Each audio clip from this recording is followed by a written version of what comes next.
So I'm getting ready to start working on my mud flaps for the front tires.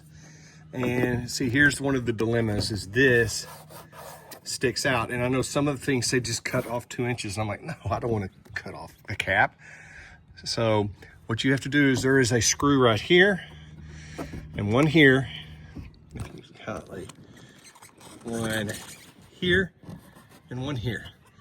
Take those both out and then loosen this up by just a couple so you can kind of fit it on. And so here's what I've got so far is I've cut out for the step and then I've cut off a little bit of the top so it can fit right here. And I'm getting ready to try to put it on and make sure I can get it on right now. I mean, that's kind of what it's going to look like. So I'm getting ready to screw in the screws. Yes, it's a pain, but these are 50 bucks versus you're looking at 400 to 500 for the others, front and rear, and the back ones worked out great. So it is what it is. I'm just saying for those that get these and they don't want to take them back, this is what you got to do. So let me get it on and then we'll see what it looks like. And as you can see right here, there's a little clip that you put on for this screw because we're going to put a screw into this to hold it down. And here, I can either reuse this or they have provided a big one of these that it fits very snugly in there. And I was going to use this right now for this right here.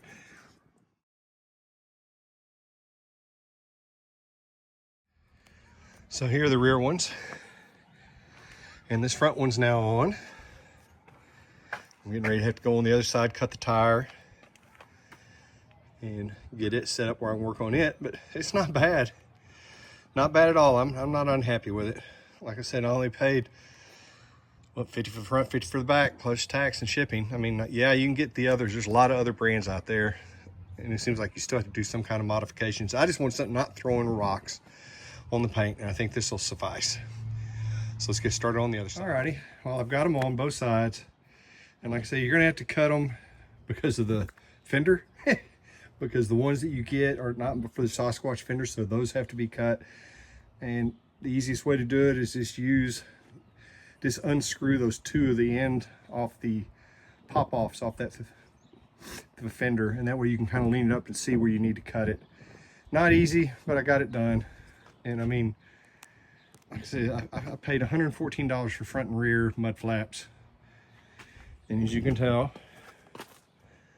I think they're gonna serve their purpose, which I just don't want to get any rock chips, rock dings, and throw rocks. And the back ones went on great. Like I said, if you look on the first video, just the screw holes do not match up. But they give you self-tap. What came, these three were self-tapping screws, so I just used them to mark where the hole needed to be and use those to put the hole in the bumper and then cut, screw them back in.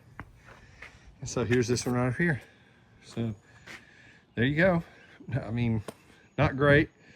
Yeah, I'm sure something would be nicer, better, but hey, like I said, spent 115 bucks to avoid getting rocks thrown on my vehicle, and I'm good with it. So hopefully this will help you. I'll put a link to where I found out who did this in a Bronco 6G forum. And you can kind of see if that's something you're wanting to tackle, or you can pay a lot more and get some other custom flaps. I mean, there are other flaps that fit. Just kind of make sure, if you got the step like I do, it protrudes. And if you see how I had to cut it out so it could go through the flap. The other option is to cut that cap off 2 inches, and that's just no, I didn't want to do that. So it just kind of fits in there flush, screws in. There's 2 screws that I ended up using. I didn't use any of the clamps because I didn't really want it clamped to my fenders. And it's sturdy. It'll do for what I need to do, normal running around, it'll be great. If you plan to do extreme off-roading, you're not gonna put flaps on there anyway, so it's no big deal. So hopefully I'll get my license plate soon. Kind of looking forward to getting that all done. A few things I want to potentially do is, You know, get something for the door sills here all the way around. I know there's different ones. And then go from there. But I'm ready to enjoy the Bronco. And like I said, the biggest concern I had was just throwing rocks. I live out in the country where rocks are everywhere, so kind of important for me to get done. Again, the link will be in the description. You have any questions, put them in there. Yes, it's a major pain, but like I said, I spent $114 compared to the big Ford ones that are $499. So there you go. If you want to get those, more power to you. I just didn't want to spend that on there. All right, guys, I appreciate you. Have a great day. Any questions, throw them in there. I'll do my best to answer. Like I said, I'm not a car guy in the sense of doing modification stuff. I just did what I could just to make it work, and I'm pleased. All right, guys, take care and have a great one. Here's the model numbers, the stock numbers for the front, and then here's ones for the rear, and then here's the Bronco 6G form. We'll put the link in the description for all of these for you, and that way, if you're interested, you can go check them out for yourself. Appreciate you watching. Y'all have a great day.